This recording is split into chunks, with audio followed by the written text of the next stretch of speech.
Ouais, switch on. It's all switch on.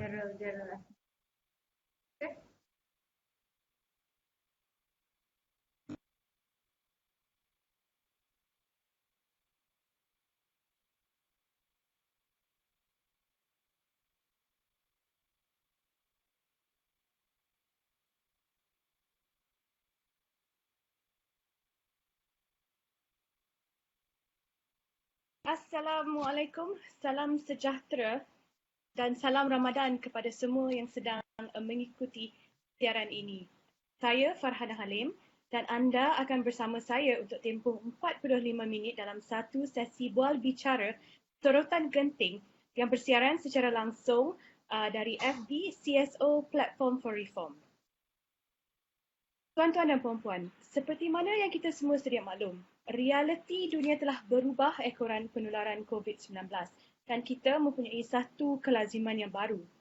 Dan dalam memenuhi kelaziman baru ini, suara badan-badan masyarakat madani, organisasi bukan kerajaan seakan-akan semakin pudar. Namun begitu, CSO Platform for Reform terus memperjuangkan agenda reformasi untuk memastikan pihak kerajaan akan senantiasa bertanggungjawab dan bertujuan juga untuk menyatukan CSO dan orang ramai melalui sesi bual bicara atas talian yang merangkumi topik dari pelbagai sudut. Objektif utama sesi ini adalah untuk mengadakan perbincangan atas talian secara berkala mengenai pelbagai isu terkini semasa dan selepas tempoh PKP ini dan bagaimana ia telah memberi kesan kepada kita semua. Bual bicara sorotan genting akan berlangsung setiap minggu pada setiap hari Selasa dan hari Khamis jam 8.30 malam dan kami akan menjemput pada setiap sesi seorang pakar dalam isu dan topik yang akan membincangkan dan berkongsi ilmu, pengalaman dan kepakaran mereka dengan kita semua. Dan anda semua boleh menghantar sebarang pertanyaan dan soalan di slot komen FB Live ini. Dan kami akan cuba untuk menjawab sebarang persoalan sebaik mungkin. Tuan-tuan dan puan-puan, sahabat-sahabat sekalian, apakah topik kita pada hari ini? Isu yang ingin kita bincangkan hari ini bukanlah satu isu yang boleh dikatakan baru. Ianya telah wujud semenjak dari zaman pemerintahan UMNO sehinggalah ke pemerintahan Pakatan Harapan. Dan kini ianya masih menjadi satu isu yang penting di bawah pemerintahan Perikatan Nasional. Government Link Companies, politik wang dalam krisis ekonomi. Itulah tajuk kita pada hari ini, tuan-tuan dan puan-puan. Semenjak mendapat kuasa, tampuk pimpinan Perikatan Nasional telah memberi banyak jawatan-jawatan penting di dalam syarikat-syarikat JLC kepada ahli-ahli politik dan kroni-kroni mereka dengan sewenang-wenangnya. Setakat ini, hampir 80 jawatan di dalam GLC telah diberikan kepada lantikan-lantikan politik PN. Dan situasi ini amatlah membimbangkan dan boleh dikatakan berbahaya kerana ianya membuka ruang yang luas untuk salah guna kuasa serta kecenderungan timbulnya isu rasuah dan politik wang. Dan baru dilaporkan hari ini di Malaysia kini, 3 lagi ahli politik Perikatan Nasional telah menyertai lembaga pengarah syarikat GLC. Dan nampaknya keadaan ini akan berterusan lagi bagi meraih sokongan untuk memperkukuhkan kedudukan Perikatan Nasional yang pada ketika ini hanya mempunyai majoriti 2 kerusi. Apa yang menyedihkan adalah peranan utama penumbuhan GLC ini seakan-akan tinggal kenangan dalam kerakusan ahli-ahli politik menjaga kepentingan masing-masing dan kesannya sekali lagi rakyat yang menjadi mangsa. Bersama kita pada hari ini, tuan-tuan dan puan-puan, seorang yang berpengalaman luas dan akan berkongsi mengupas isu dengan lebih lanjut dan memberi penerangan yang jelas. Bersama kita, Tan Sri Muhammad Sharif bin Muhammad Kasim. Sedikit pengenalan mengenai Tan Sri. Beliau adalah lulusan ekonomi daripada Universiti Malaya. Beliau juga mempunyai diploma pembangunan ekonomi daripada University of Oxford serta memiliki ijazah sarjana dalam bidang ekonomi dari Universiti Vanderbilt di Amerika Syarikat. Beliau telah bersara dari Perkhidmatan Awam pada tahun 1994 sebagai Ketua Setiausaha di Kementerian Kewangan. dan merupakan pengarah urusan pertama Khazanah Nasional Berhad. Terkini, beliau merupakan salah seorang anggota pengasas G25 yang merupakan satu pertubuhan masyarakat yang dianggotai sekumpulan individu berpengalaman luas dalam pelbagai bidang yang ditubuhkan untuk menyediakan satu platform bagi menyuarakan perspektif mereka di dalam isu-isu semasa. Tan Sri juga sering menulis ke media-media masa tempatan mengenai hal-hal kepentingan awam. Selamat datang Tan Sri dan terima kasih kerana sudi bersama kami pada malam ini. Terima kasih Tan Sri. Sebelum kita terus ke sesi soal jawab, kita ada satu video yang ingin dikongsi dengan semua. Satu video berdurasi 3 minit berkenaan dengan topik pada hari ini.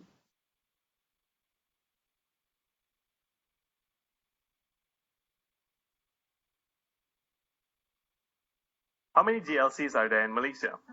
Is CIMB a GLC? What about Astro? Time Derby? What do we even consider as GLC? Government-linked company are companies directly and indirectly owned by the government. Towards that ideas, as a rule of thumb, government should be a majority shareholder or single largest shareholder, thus having the power to make decisions in the company for it to qualify as GLC.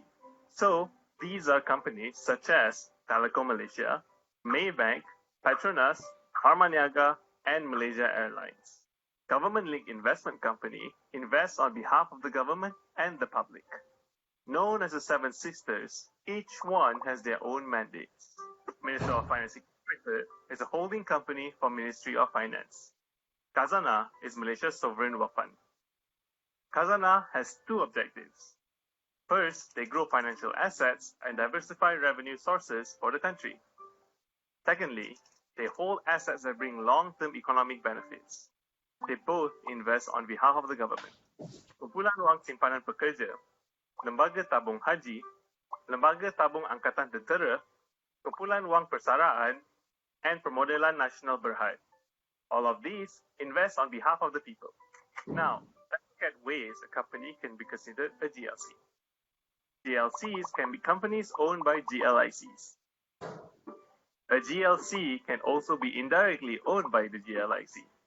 Some GLCs are owned by a few GLICs. There are also GLCs that are not owned by a GLIC. It's confusing, right? To put it simply, consider it as a family tree. And if its lineage traces back to the government, it can be considered a GLC. And if you combine all of them together, they'll probably be one of the largest sovereign wealth funds in the world. So how did GLC came about? I think we can all agree that there are some things that are essential for people. We could hope that the market would provide these things, but what do we do if they don't?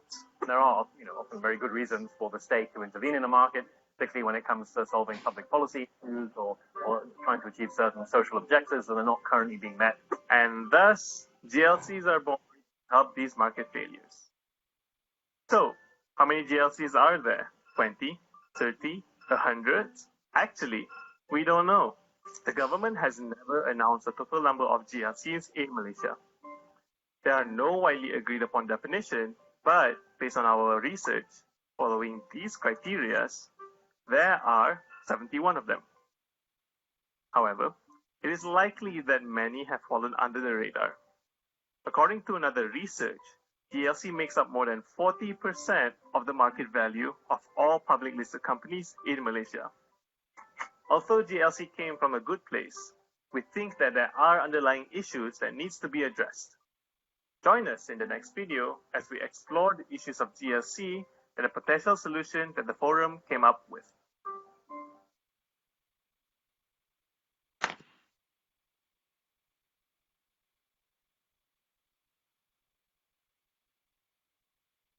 Okey.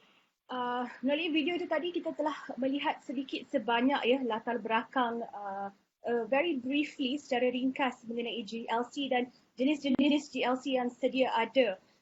Seperti mana yang kita selalu dengar Khazanah, Maybank, Tabung Haji dan sebagainya. Sebelum kita terjun ke dalam persoalan mengenai isu ini dengan lebih dalam lagi, mungkin kita ingin mengupas sedikit apakah sejarah di sebalik penubuhan syarikat-syarikat GLC ini, Tan Sri? Terima kasih. Assalamualaikum dan salam sejahtera kepada semua. Harap semua dalam sihat walafiat. Sebagai permulaan, saya rasa elok kita renung ke belakang untuk memahami apakah sebabnya pelantikan ahli politik kejawatan GLC menjadi kebimbangan dari sektor swasta dan pakar-pakar ekonomi. Malaysia dilanda krisis kewangan Asia Timur yang teruk pada tahun 1998, iaitu dalam 20 tahun yang sudah. Pengalaman pahit ini membuat kerajaan sedar bahawa Malaysia perlu mengubah beberapa reformasi dalam sektor kewangan, sektor korporat dan sektor GLC untuk menguatkan ketahanan ekonomi kiranya berlaku lagi bencana seperti ini pada masa depan. Sektor GLC di Malaysia ini amat besar berbanding negara-negara lain. GLC di bawah G20 iaitu GLC yang terbesar di Malaysia, termasuk GLC di bawah Khazanah Nasional Berhad, PNB, KWSP, LTAT. Mereka count for about 40% of market capitalization. Dan kalau dia ambil KLCI index, mungkin 50%. Dan saya ingat dalam 300,000 orang bekerja dalam GLC ini. Jadi jadi GLC sektor ini sangat penting bagi kestabilan ekonomi. Jadi apa keburukan kalau berlaku kepada sektor GLC akan menggugat kestabilan keuangan negara, termasuk sistem perbankan atau the banking system. Misalnya dulu ada Bank Bumiputra, ada Renung UM Group. Bila dua-dua ini jatuh, seluruh sektor kewangan negara merasa tekannya. Sebab itulah kita kena berhati-hati. Kedua-dua syarikat besar ini dah tak ada lagi sekarang sebab banyak masalah yang berlaku kepada mereka. Punca kelemahan beberapa GLC adalah berkait dengan tata urus korporat atau corporate governance yang tidak mengikut sistem terbaik, iaitu best practices. Secara ringkas, bila kita kata best practices ataupun sistem terbaik, ialah accountability dan transparency. Jadi,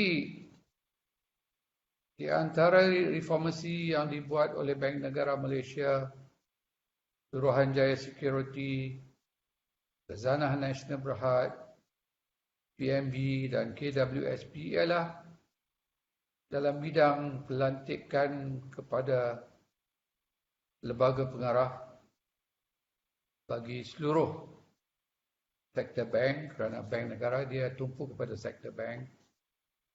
Sektor swasta iaitu Securities Commission, bertumpu kepada semua syarikat-syarikat komersial dalam sektor komersial, dan syarikat-syarikat komersial ini termasuklah syarikat-syarikat GLC. Dalam garis paduan yang diterbitkan oleh untuk diguna pakai ialah Code of Corporate Governance yang dibuat oleh Securities Commission ataupun Suruhanjaya Security Malaysia. Dan satu lagi dokumen yang dikeluarkan ialah dipanggil GLC Transformation Program. Yang kedua-dua guideline ini, garis panduan ini, mementingkan iaitu setiap pelantikan pengarah lembaga ataupun board director mestilah memenuhi kriteria yang dipanggil fit and proper. Ataupun kalau terjemah dalam bahasa Malaysia, tepat dan sesuai. Kriteria ini merangkumi bukan sahaja tentang kelayakan akademik, bahkan lebih penting ialah sama ada pencalonan ke jawatan pengarah atau lebih lagi pengurusi GLC itu dianggap bebas dari segala pengaruh yang mungkin mengganggu tugasnya membuat keputusan dalam mesyuarat lembaga pengarah. Dan di bawah Akta Syarikat amat salah sekiranya didapati lembaga pengarah atau ahli-ahli lembaga pengarah membuat keputusan untuk kepentingan sendiri atau untuk kepentingan pihak lain, sepertinya pihak parti politik. Yang kalau dibuat laporan kepada Securities Commission akan menyiasat, dan kalau didapati ada kesalahan kriminal, jenayah, dia nanti bagi tahu kepada MACC untuk disiasat. Lagi satu yang kita perlu tahu iaitu selain daripada GLCs, kerajaan juga mempunyai banyak agensi yang berbentuk badan-badan berkanun. Badan-badan kanun sepatutnya kita tak boleh panggil dia GLC. Dia lain daripada GLC. GLC ditubuh di bawah Companies Act. Badan-badan berkanun dia ada aktanya sendiri, dan susah bagi regulatory authorities untuk mengawal mereka kerana mereka tak termasuk di bawah Akta Syarikat dan mereka bertanggungjawab kepada menteri masing-masing. Dan dengan itu mereka berlainan daripada GLC. Ya. Ini amat membimbangkan kerana badan-badan berkanun menerima peruntukan belanjawan berbilion-bilion setiap tahun. Setiap tahun bila Menteri Keuangan buat belanjawan, banyak peruntukan diberi kepada badan-badan berkanun seperti MARA, Felda, Rizda, Felkra dan sebagainya.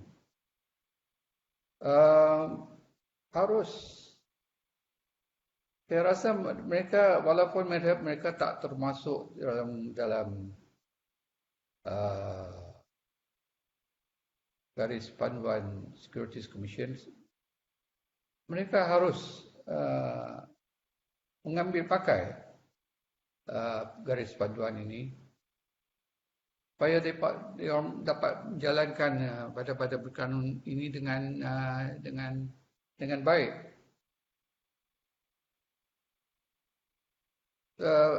Lagi satu saya suka menekankan, iaitu bila satu pencalonan dibuat daripada pihak kerajaan, katakanlah daripada pihak Perdana Menteri untuk menjadi pengarah GLC ataupun badan-badan berkanun, kalau ikut best practices, tiap-tiap lembaga perlu bebas membuat pilihannya sendiri. Jadi mungkin ada pencalonan daripada PM, tetapi lembaga pengarah tu mungkin ada calon-calon lain yang rasa lebih sesuai. Jadi itu tanggungjawab lembaga pengarah untuk menilai 2-3 pencalonan. Dan kalaulah pencalonan yang bukan politik itu lebih baik, patutnya lembaga pengarah pilih orang tu lah. Tapi kita maklumlah di Malaysia ni kalau datang daripada atas, ya jaranglah kita nak buat. Kayaknya tu yang masalah tu sebab kita tak berani melanggar arahan daripada atas. Tan Sri. Okey, tadi Tan Sri ada sebut mengenai dengan Code of Corporate Governance dan juga GLC Transformation Program, di mana walaupun pihak kerajaan bersetuju dengan perlantikan politik, tetapi mesti ada kelayakan, isu kelayakan di situ. Jadi persoalan saya pada hari ini adalah, jika lantikan politik yang dibuat adalah seorang yang mempunyai kelayakan setimpal atau berpengalaman, maka adakah lantikan mereka ini perlu diterima sebegitu sahaja? Seperti mana yang telah dicadangkan oleh Menteri di Jabatan Perdana Menteri, Taqiyuddin Hassan, yang telah menggesa agar ahli-ahli PAS yang belum berjawatan diambil masuk ke dalam GLC kerana mereka layak. Jadi adakah isu layak itu memadai, Tan Sri? Seperti saya kata tadi, YB Taqiyuddin ataupun Yang Amat Berhormat Perdana Menteri boleh buat, boleh memberi nama calon ahli politik, ahli katalah member parlimen ke, boleh. Tetapi kalau ikut best practice, lembaga pengarah syarikat itu perlulah membuat penilaiannya sendiri. Membuat perbandingan dengan calon-calon lain. Jadi kalau didapati, katalah calon lain lebih baik daripada ahli parlimen, patutnya lembaga pengarah mesti tolak pencalonan ahli politik tu dan pilih yang lebih baik.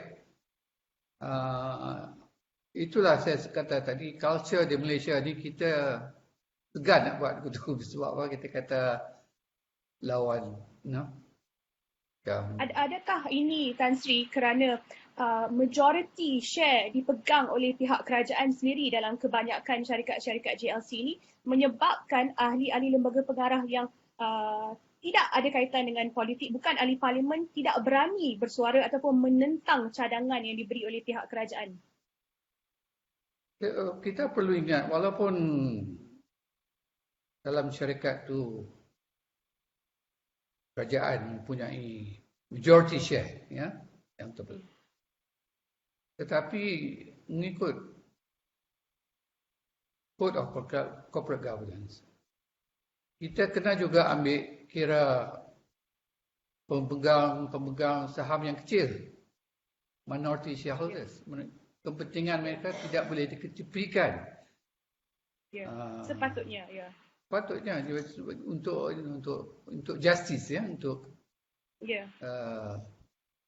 jadi sebab itu lembaga pengarah kena ambil kira semua pihak, bukan pihak kerajaan saja. Walaupun kerajaan mempunyai pemegang, merupai pemegang saham yang terbesar, ini tidak bermakna kerajaan mempunyai monopoli tentang GLC itu.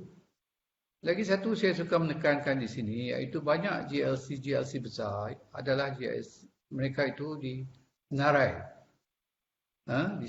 di Bursa Malaysia, right?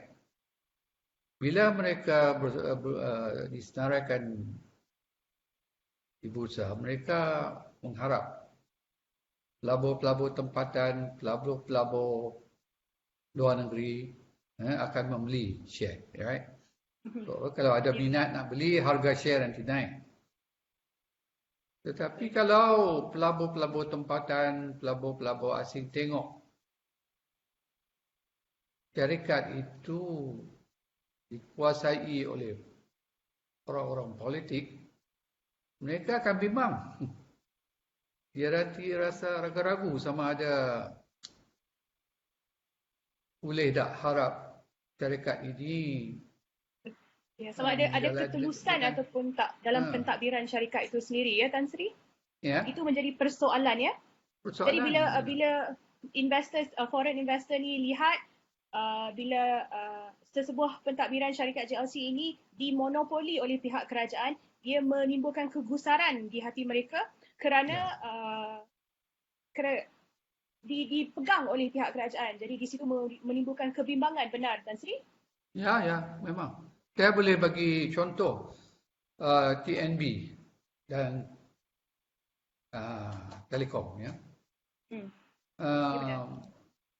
Berapa tahun selepas di corporatize dan jadi syarikat disenaraikan di bursa, harga share-nya tak begitu memuas. Tetapi selepas mengikuti GLC Transformation Program, di mana mereka buat banyak perubahan tentang pelantikan pengarah-pengarah lembaga pengarah dan juga lain-lain internal processes, ya, seperti nomination committee, contracts committee, untuk ada checks and balance. Yang maksud saya, kalau ada sistem checks and balance dalam lembaga pengarah sendiri, jadi pelabur lebih rasa yakin. Confident, ya. Lepas yakin, tu, lepas membuat perubahan-perubahan ini, harga share tenaga, harga share Telekom naik. Jadi makna dia, pelabur yang institutional investors especially lah, dalam negeri, di luar negeri, dia lebih yakin, dia lebih percaya. Jadi bila lebih percaya, dia beli lagi banyak share. Bila dia beli banyak share, harga share naik. Itu semua beri keuntungan kepada kerajaan, kerana kerajaan memiliki 40%, 50% daripada saham tenaga, saham syarikat itu. Ya. Tan Sri, tadi Tan Sri ada menyentuh sedikit, ya, mengenai kategori-kategori syarikat JLC ini, dan Tan Sri mengasingkan badan berkanun daripada dikategorikan di bawah syarikat JLC. Soalan saya, dalam banyak-banyak jenis syarikat JLC yang ada, public listed companies, sovereign wealth fund, holding companies, anak syarikat, badan berkanun sendiri, dan dalam banyak-banyak kategori ini, jenis-jenis ini, badan-badan berkanun dan anak-anak syarikat paling cenderung disalah tadbir ataupun disalah urus dan menghadapi masalah ketirisan dan rasuah jika dibandingkan dengan syarikat-syarikat yang public listed di bursa, ya. Mengapa Tan Sri keadaan ini berlaku? Adakah kerana kita tidak dapat syarikat-syarikat anak-anak syarikat ini, bandar-bandar berkanun ini, kita tidak ada akses, orang awam tidak ada akses kepada pentadbiran, maka kita tak dapat lihat apa yang berlaku di sebalik tabir. Jadi ia memudahkan mereka salah takbir, abuse of power and corruption and so on, ya, Tan Sri. Itulah sebab syarikat-syarikat yang terbesar yang di bawah milik khazanah, PNB, KWSP, mereka ni banyak disenaraikan di bursa Malaysia. Jadi mereka terpaksa mengikut best practices dalam Code of Corporate Governance, ya, yang ditetapkan dahulu. Sebab apa? Kalau tidak, susah ada Okey. cek. Jadi dia orang sendiri tahu iaitu dia mesti mengikut peraturan yang terbaik. Ya. Tetapi bila kita tengok syarikat-syarikat yang lain-lain, misalnya syarikat-syarikat di bawah Badan Berkanun. Sebab apa? MARA, Felda, ISDA, semua tu dia orang pun ada syarikat masing-masing. Syarikat-syarikat ni ada anak syarikat di beranak lagi Tan Sri. Ya, anak. Betul. Dan kita kena ingat ada tiap-tiap negeri pun ada GLC dia. Ya. Betul Tan Sri. Ya. GLC ni banyaklah, bukan saja di Semenanjung, di Sabah, Sarawak pun banyak. Tetapi yang saya nak bagi, Ya, kita bercakap tentang GLC yang banyak ni Tan Sri. Sebenarnya ada tak kita rekod yang boleh diakses oleh awam untuk kita lihat keseluruhan senarai-senarai syarikat GLC termasuk anak-anak syarikat ni? Ataupun sebenarnya tak ada orang yang tahu betul-betul berapa banyak yang ada? Yang saya berani katalah, siapa pun tak tahu berapa banyak yang betul yang ada. Siapa pun tak tahu betul. Sebab dia terlampau berlapis-lapis kan Tan Sri. Ya. Tetapi yang Khazanah mementingkan iaitu dia panggil G20. G20 ni syarikat yang terbesar yang main peranan luas lah dalam negara, termasuk dalam highway, ekonomi negara lah. tenaga, telekomunikasi. Jadi sangat penting untuk negara. Yang kecil-kecil ni lah yang kita tak tahu. Yang kecil-kecil lah yang kita bimbang ni. Betul. Sebab dia orang kita tak tahu. Kita tak tahu dan dia orang tak ikut sangat peraturan di bawah Code of Corporate Governance. Sebab dia kecil, Tan Sri, mungkin dia terlepas pandang kan, so dia buat sesuka hati lah. Dia buat suka-suka hati dia lah. Ya. Okey Tan Sri, kita ada beberapa soalan daripada penonton. Jadi saya akan bacakan soalan untuk Tan Sri di sini. Soalan pertama, bagaimana ahli parlimen yang tidak mengisytiharkan aset di parlimen dapat memegang jawatan lembaga pengarah di papan GLC? Macam mana tu Tan Sri? Itulah saya kata tadi. Kalau lembaga pengarah diberi kebebasan untuk menilai so dia akan tak terjadi yang mana pengarah yang baik untuk dilantik. Dia nanti periksa perkara ni. Kalau ada ahli MP yang tak pernah declare aset dia, yang tak pernah membayar cukai income tax misalnya. Ya, betul. Jadi yang tu, kalau bagi saya lah, saya nanti suspek lah. Sama ada ahli parlimen ni boleh dipercaya atau tidak. Income tax pun dia tak declare. Aset pun dia tak declare. Jadi kalau macam orang lagu tu saya nak ambil jadi pengurusi lembaga, bimbang kan? Ya? Betul. Bimbang, sangat bimbang. Okey, satu lagi soalan Tan Sri. Bagaimanakah, bolehkah ahli politik yang dilantik sebagai ketua gabungan GLC yang disenaraikan awam ditukar semasa AGM? Boleh. Itu terpulang kepada shareholders. Shareholders ada hak, ada kuasa untuk mengundi. Betul. Ya, majority shareholder ada hak mengundi, benar. Okey, satu lagi soalan. Pada pandangan Tan Sri, bagaimanakah atau apakah cara kami boleh menggalakkan pegawai menyuarakan ketidakpuashati mereka terhadap orang atasan mereka, terutamanya apabila orang atasan ini melibatkan diri dalam rasuah? Macam adakah sistem kalau ada kita orang-orang yang dalam syarikat-syarikat GLC ni, bila dia sedap ada kegiatan rasuah untuk dia menyuarakan ke, untuk buat laporan ke, macam mana? Adakah sistem ini? Kita ada, ni bukan kita ada apa dia panggil akta whistleblower kan? Yes. Whistleblower ni bila dia bagi maklumat, patutnya maklumat yang dibagi itu terpelihara lah. Ya, terpelihara. Tak boleh bagi tahu siapa yang bawa keluar maklumat tu, rahsia tu. Dia ni Jadi kalau syarikat tu ikut peraturan, tak boleh bagi tahu siapa. Jadi makna dia itu akan menggalakkan pekerja dalam syarikat tu. Kadang-kadang pekerja tu bukan pekerja pangkat tinggi pun, pekerja pangkat bawah pun kadang-kadang nanti bagi laporan dia kata dia nampak ni pengurusi ni dia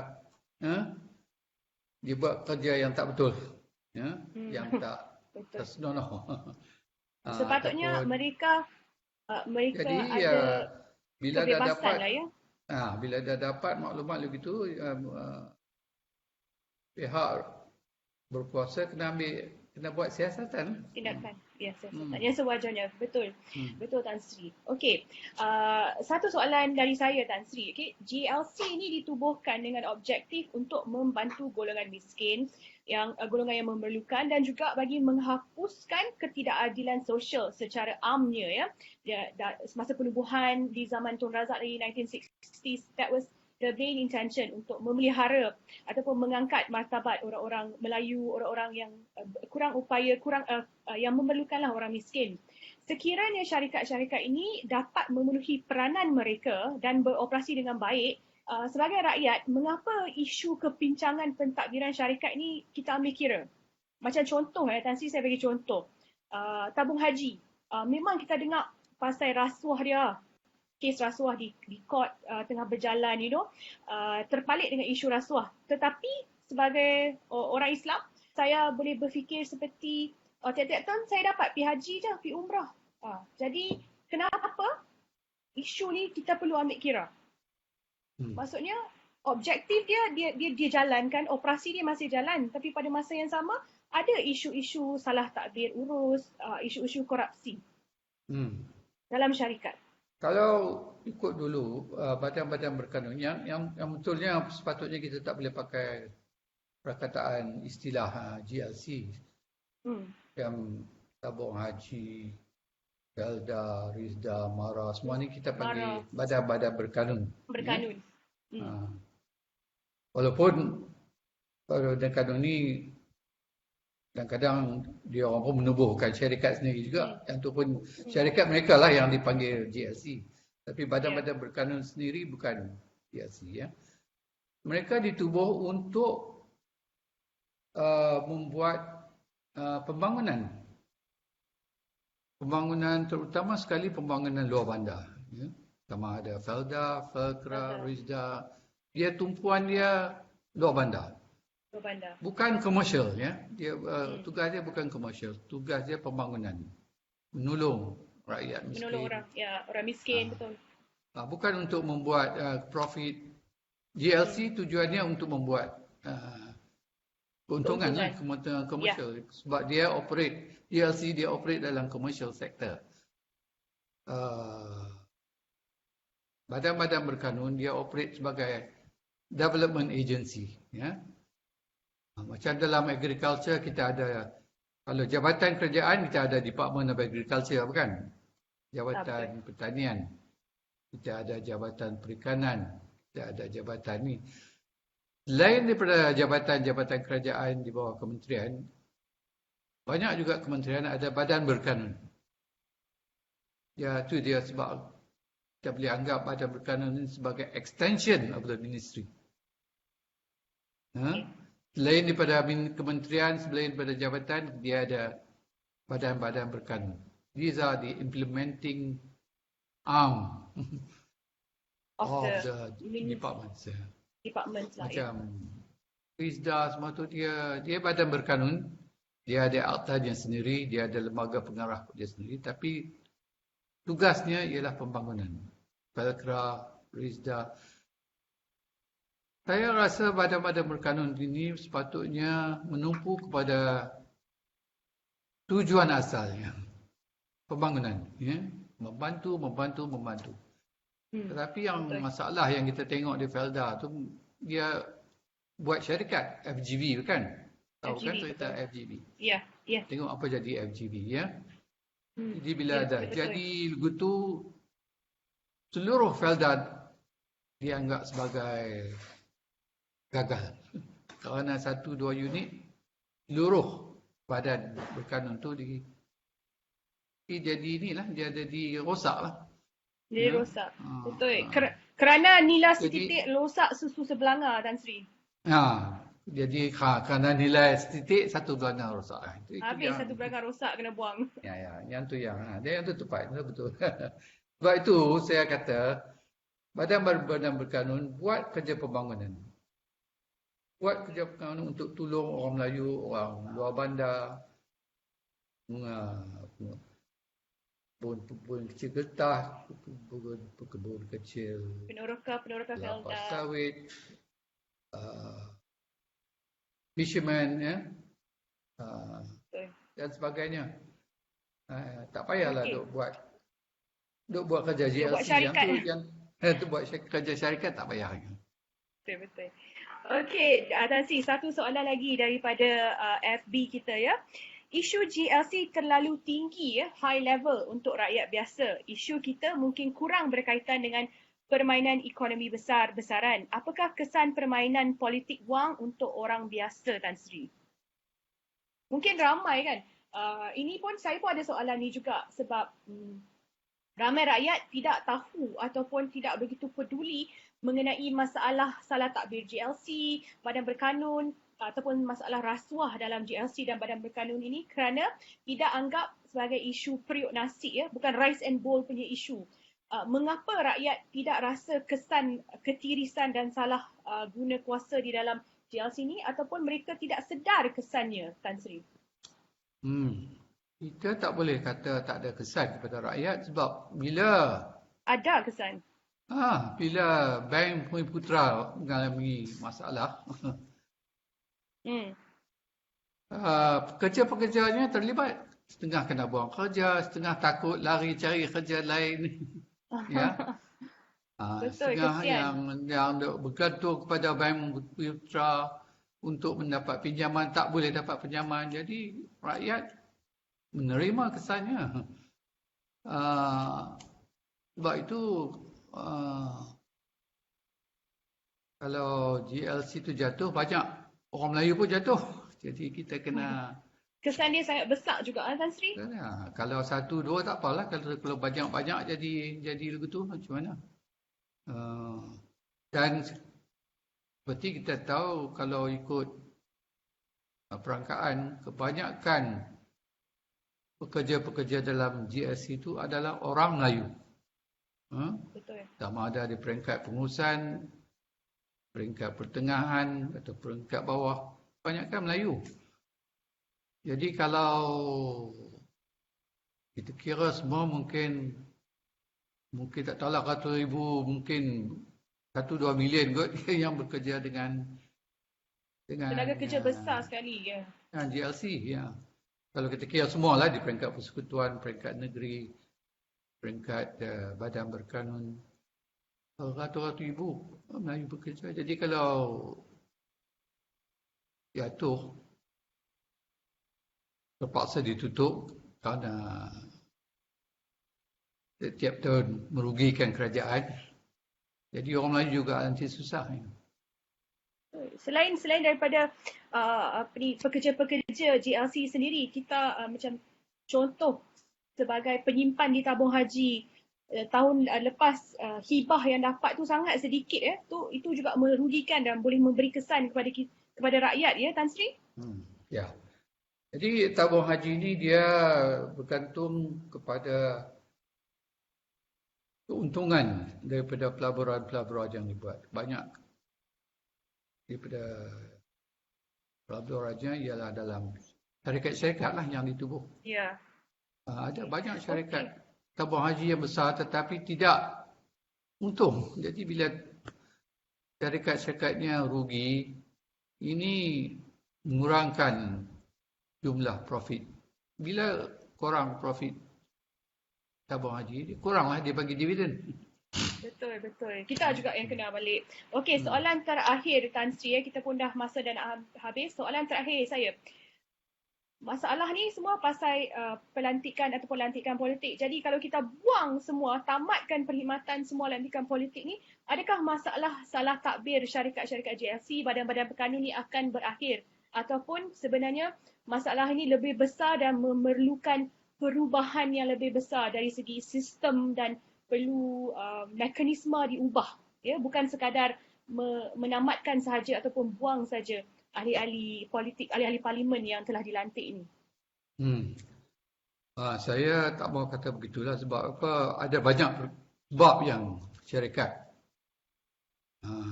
mengalami masalah, bukan? Kadang-kadang Betul. Domestic reason, kadang-kadang global, ya. Kalau ada global economy yang tak ni, mungkin akan terlibat syarikat kita juga, ya. Itu Ya, kita benar. tak boleh katalah kalau kita buang semua Akan jadi politik, okey kan? Tak akan jadi semestinya. okey. Kita tak boleh kata begitu. Betul. Tetapi Betul. kalau tidak ada pelantikan politik yang